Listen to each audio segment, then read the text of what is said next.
отто кармай турган болсок, бул эрелген. Кызарганча күйгүп атабыз. Бул эрип кеткен жок. Чоктой берип турат бул го. Проводторду эксперимент кылып атабыз да. Нону бир магазинден сатып келдик, азыр эми атын айтпай эле коеюн, кайсы магазин экен. Ой, арзан алайын деген ниетинен эмес, элдин билбестигинен келип чыгып аткан нерсе. Биз деле Кудай сактасын, эми мына бүкүтүк болуп эми уйку качат экен эми үйлөрдө. Биз деле ноголар менен куруп келдик да, турабы мисалы. 100% кепилдик берем, бизден арзан товар табышпайт. Точно. 100%. Бизде базарларга оптомдагы таратып атабыз да. Да? Базарда ноголар 120дан, силерде 90дон, Бизде 90 сомдон. Сонун экен да. Оптом ала турган болсоң, мына пачкасы менен 85 сомдон бересиз. 85 сом. Билгениңен билбегениң көп, көргөнүңөн көрбөгөнүң көп деген ушкенде туугандар. Көрө көсө болосуң дегендей, видеону аягына чейин көрүп туруңуздар. Аябай кызыктуу жана өтө пайдалуу болгон видеону силерге чагылдырып берем. Авангард электротовар дүкөнүнө келдим туугандар. Бекжан мырза менен азыр сиздерге ушул проводторду эксперимент кылып атабыз да. Башкадан акчаны эконом кылсаңыздар дагы ушул проводдон акчаны эконом кылбаш керек экенин мен түшүндүм. Госко жооп берген ушундай электрозымдарын алып келип атыптыр. Башка жерде сатылып аткан ушу электрозымдар менен бул жерде сатылып аткан өздөрүнүн сертификаты бар жакшы электрозымдардын айырмасын салыштырып мага түшүндүрүп берип атат. Шуну дагы карапайым элдер билсе деп мен сиздерге видео тартканы келдим атайын. Нону бир магазинден сатып келдик, азыр эми атын айтпай эле коеюн, кайсы магазин экен. 2ге 2,5. Бул Бекжандар сатып аткан 2ге 2,5. Бул госстандартка жооп берет. Экөөнү азыр силерге ушул паяльник менен өрттөп, штангелге салып, ченеп көргөзүп беребиз. Мындай көрүнүшүндө дагы силерге билинип атса керек. Мынакей бул жоом болот экен. Штангелге салчы биринчи. Гостко жооп бербегендикин салып текшерип көрөлү. Мынакей 1.18 көрсөтүп атат. 1.17. 1.17. Мына берде таблица тур. Эгерде диаметри 1.12 болсо, эгер 1.12 боло турган болсо, бул 1 сеченияга барабар болот. 2,5 болуш үчүн кабелдин диаметри 1.78 барабар болуш керек. Эми Сыртында жөн эле 2,5 деп жазбай берет экен да, турабы? Сыртына Каяктык болот ошондо бул? Китайбы же каяк? Ошол каяктан алып келгенин билбейм, бирок ушундай дагы базарда бар экен да. Бул бизде сатылган кабель. Российский бул, Бул Россиядан келип атат, азыр бизге Россиядан, Казакстандан. Мына сечениясы 1.78 көрсөтүш керек, мына кысайын азыр бираз. 1.77, 1.78. 1.78. Буну косо 1.17 чыкты, турабы? 1.17. Мына ошо эле таблица менен караганда, эгерде диаметри 1.78 болсо, сечениясы 2,5га барабар. Бул Ошондо таза 2,5 могул болот экен, турабы? Талапка жооп берет деп билебиз да. Дагы эмне айырмалары бар бунун мисалы? Талшынада, анан Талшынада. Экинчиси мынакей бул жерде көз көрүнө эле көрүнүп турат мынакей. Бул 2,5 деп сатып алып. жоомдугунан да билинип атат. Мына биз азыр кайсы магазин экенин көрсөтпөйм, мен названиясын эметип койдум. Мына мен сатып алдым азыр. Бизде жок болгондуктан биз 2ге 2,5 деп сатып алдык мынакей. Мындайды сатпайсыңар силер, Жок, бизде мындай жок. Мындай жок, Анан мынакей азыр атайын сиздердин көзүңүзчө мынакей кесип берейин. Бул кескенде ушул эле билинип турат, агарып турат. Дагы жакшылап кесейинби? Мынакей, бул агарып турат мынакей, көрүнүп атабы? Бул деген мет эмес да, бул деген бул алюминий. Алюминийди крастетишип, медный кабель деп сатып атышат да, получается. Бул кыскасы таза мет эмес экен, турабы? Таза мет эмес. Эми мынакей. Бул гостуку таза мет. Гостуку таза мет. Эми салыштырмалуу мынакей биз гостукун кесип берели мынакей гостуку. Бул эч кандай агарбайт. Бул сап-сары болуп турат. Мынакей экөөнүн айырмасын наглядно мынакей камерадан көрүнөбү билбейм. Эми дагы кантип билсек болот. Азыр буну деле мен интернеттен көрдүм, мен биз өзүбүз электрик болгондон кийин. Алюминий бат эрийт экен, 600 градуста эле ошондо отко эле эрип кетет экен да. Бул гостко жооп бербеген, Гостко жооп бербеген. Агарды биринчи эле. Көрүнүп атат. Бүтчө тийгенде эле эрип кетти го бул, аппак болуп. Берген жок, краскасы күйүп кетти. Ак койдон. Краскасы бир аппак болуп калды, Эми бираз отто кармай турган болсок, бул эрелген. Алюминий бат эрийт да, турабы? Эми салыштырмалуу метти күйгүзүп көрөлү мынакей. Өңү агарып кеткен жок мынакей. Кызарган камерадан көрүнөт го? Көрүнөт. Кызарганча күйгүзүп атабыз. Чоктой берип турат бул го, Эрген жок.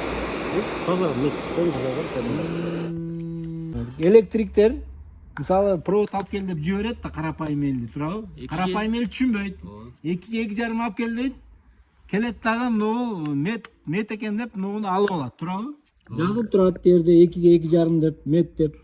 Бирок бул таза мет эмес. Эртең баягы өзүнүн керектүү киловаттын көтөрө албайт экен да бул, туурабы, чынын айтканда. Ооба да, бул эми баягы элдин аябай арзан алайын деген ниетинен эмес, элдин билбестигинен келип чыгып аткан нерсе. Эми өзүңүздөр деле көрсөңүздөр, мен деле электрик эмесмин, сиз деле электрик эмессиз. Бизге электрик барып туруп 2,5 кабель алып кел десе, биз 2,5 деп жазылып турса, биз ошол кабелди алабыз да. Ооба. Анан итого бул 4 киловаттка туруштук бериш керек. 4 киловатты көтөрүш керек. Жанагы плита барын көтөрүш керек. Азыр өзүңүздөр көргөндөй кафелердин күйгөндөрүн көрүп атабыз. Общественный местолордон. Көйлө өрттүн себепчиси болуп калышы мүмкүн да, Кудай сактасын. Өзүнүн кыскасы кыла турган жумушун кыла албайт да анткени. Ошондой жазылып турат, бирок сапат андай эмес, туурабы? Ичи жес эмес, таза. Таза жез эмес. Анан эми элестетели. Монтаж кылынды. Ооба. Канча деген ремонттор кылынды. Ооба. Кабелдин айынан кийин кабелди алмаштырыш керек болсо делечи, иштебей калса деле мисалы үчүн канча чыгымга душар болот.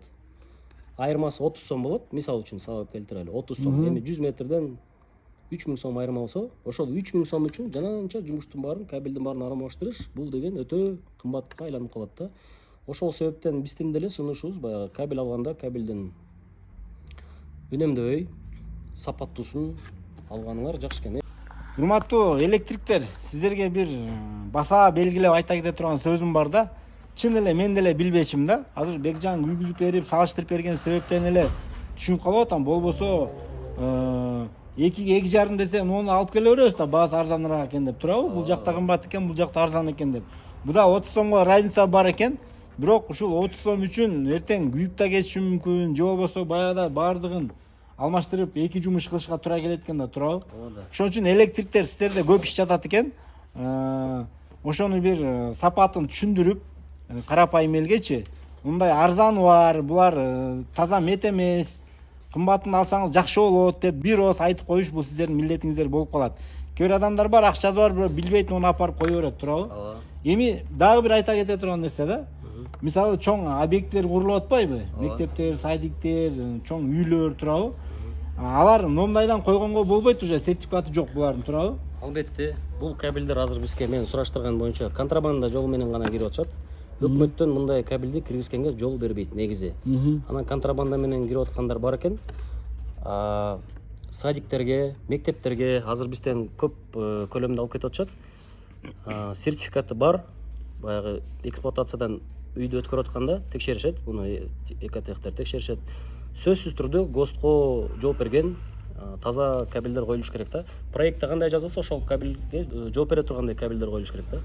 Кыскасы туугандар, эгер чоң объект салып аткан болсоңуздар, деги эле чоң объект болбосо деле, туурабы, өзүңдүн чакан үйүңдү салып атсаң деле, номда жалатылган арзан проводду коюп алып, бүкүтүккө болуп, качан күйүп кетет, качан эрип кетет дебей эле, 30 сомдун көзүнө карабай эле, туурабы? Муну алсаңыздар, мындай тыйынчуктайсыздарбы деп атам да.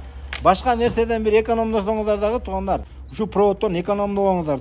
Дагы эмнелер бар айта турган? Карапайым эл чын эле түшүнбөйт экен да, мына көрө көз оолозун деп эми билип атабыз да. Биз деле Кудай сактасын, эми мына бүкүтүк болуп эми уйку качат экен эми үйлөрдө, биз деле ноголар менен куруп келдик да, туурабы, мисалы үчүн. Эми Кудайлап отурат экенбиз, эми кыскасы кандай курулушту баштасам дагы ушундай ГОСТко жооп бере турганды сөз түрдө мен ушу менен курам, Кудай буйрса. Биздеги кабелдер жалаң ГОСТ, бүт бардыгын сертификаттары бар. Бир дагы ГОСТко талабына жооп бербей турган кабелдер бизде жок. Бизде жалаң ГОСТ. Бизден кабель алса, уже ГОСТко жооп берет деп коркпой кала берсеңиздер болот. Сертификаты менен. Бүт бардыгы сертификаты менен. Азыр бул бир мисал болду. Дагы бир кабелдин мисалын да көрсөтүп берейин, азыр көрсөтпөйм. 3,16 деп турат. Биздики дагы 3,16. Экөөнүн немеси бир. Бирок салыштыра келгенде бул сырттан эле көрүнүп турат го, бул жоом болуп аябай. Изоляциясы аябай бекем. Эмелери калың, кабелдери. Эмелер салыштыра келсек, мынакей бул башы. Алюминийден эмне айырмасы болот экен? Изоляциясында болот экен, мынакей. Айырмасы көрүңүзчү. Бул чистый ГОСТ. Өзүңүз кол менен карап көрсөңүз. Айырмасы көрүңүз. Бул заниженный уже. Көрдүңүзбү? Как бы толщинасы бирдей эле. Бирок ГОСТ деген бул бир эле толщина эмес да. ГОСТ деген бул еще эме изоляциясы дагы нормага жооп бериш керек да. Мисалы үчүн могу азыр бир жерде сүртүлүп кесилип калса бул оңой да кетет. Замкание болот. А бул караңыз, мынакей. Калың, мынакей. Жумшак неме кылганга. Изоляциясы калың, замкание болбойт да. Ушундай да айырмалар болот экен. Жакшы, Бекжан. Ишине ийгилик, сонун маалымат болду окшойт, урматтуу көрүүчүлөр. Чынында эле мен мындай бир ыраазы болдум да.